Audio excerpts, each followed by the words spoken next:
এই যে আমার হ্যাপি মুরগি কাটতেছে। বাপের বাড়ি আইসেও আমার কাজ করে খাওয়া লাগে, অসুস্থ থাইও বোঝেন কিরকম আমি বাপের বাড়ি আসি। আমি তো কাটলি কুটলি খাইতে পারি না, তাইতে তুমি রান্না করলি।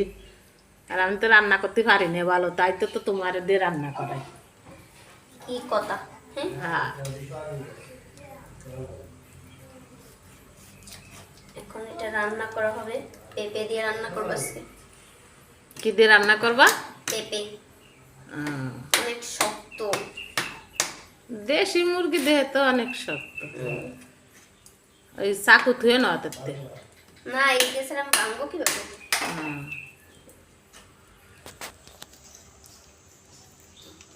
তাহলে আপনারা দেখেন আর হেঁটির কাটা কুটা, তারপরে আবার দেখাবো।